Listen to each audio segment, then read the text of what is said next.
Aujourd'hui, on paie vraiment pour tout. Tiens, prends le logement social, c'est avec nos impôts que c'est financé. Ah, tu crois ça, toi? Mais non, pas du tout. Les subventions de l'État ne représentent qu'une partie du financement des logements sociaux. Ah bon? Et les 36 milliards d'euros attribués par l'État au secteur du logement alors? Eh bien, une grosse partie de cet argent va au secteur privé. Bon, je crois qu'il est temps de faire le point. Viens, je vais t'expliquer tout ça en détail.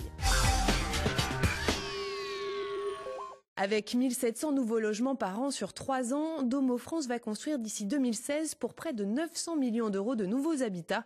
Le financement se fait en 3 parties. Pour construire un logement social, c'est exactement comme pour construire un logement privé. Il faut mettre ce qu'on appelle un apport personnel, pour nous ça s'appelle des fonds propres. On bénéficie également de subventions de l'État ou des collectivités territoriales, mais ces subventions ou ces aides sont finalement moins importantes que celles que l'État apporte au logement privé, sous forme d'économie d'impôt par exemple. Et donc on ne peut pas dire a priori que le logement social coûte plus cher que le logement privé. Fonds propres et subventions donc, mais les 3/4 des logements sont surtout financés par l'emprunt. C'est la Caisse des dépôts qui prête aux bailleurs sociaux grâce au livret A. Bon, merci. Je vois que vous avez apporté le dossier. On va rentrer dans le vif du sujet.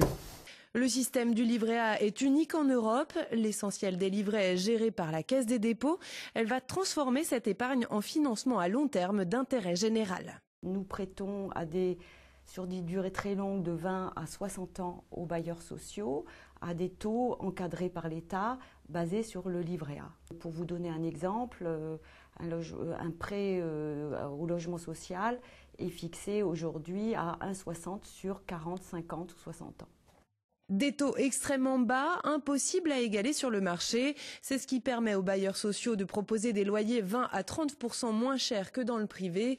Par ailleurs, les logements sociaux bénéficient d'un taux réduit de TVA ainsi que de subventions de l'État, mais la balance s'équilibre finalement. Les sociétés de logement HLM versent de la TVA à l'État, versent des taxes foncières aux collectivités territoriales et puis un certain nombre d'impôts annexes sur lesquels je ne m'étends pas, mais globalement le montant des impôts ou des taxes que nous reversons est bien supérieur à celui des aides que nous encaissons. Et donc, nous produisons un solde positif pour l'économie. Domo France, aujourd'hui, est une société qui produit à peu près 1700 logements par an, que ce soit pour le logement locatif ou pour l'accession sociale.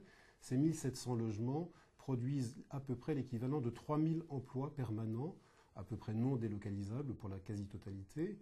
Et ça permet accessoirement, si je puis dire, de loger 4000 personnes de plus chaque année dans des logements sociaux. J'ai repointé les éléments du projet d'accord avec ceux de notre plan à moyen terme. Effectivement, on arrive à 6500 logements produits ou réhabilités sur 2014-2016.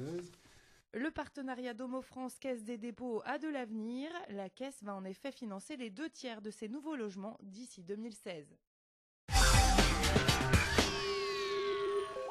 On récapitule. Pour financer leurs projets, les bailleurs sociaux font appel à 3 ressources. 12% des nouvelles constructions sont financées par des fonds propres, 12% par des subventions et les 76% restants par des emprunts. La Caisse des dépôts est le premier prêteur des bailleurs sociaux et c'est le système du livret A qui permet ce financement.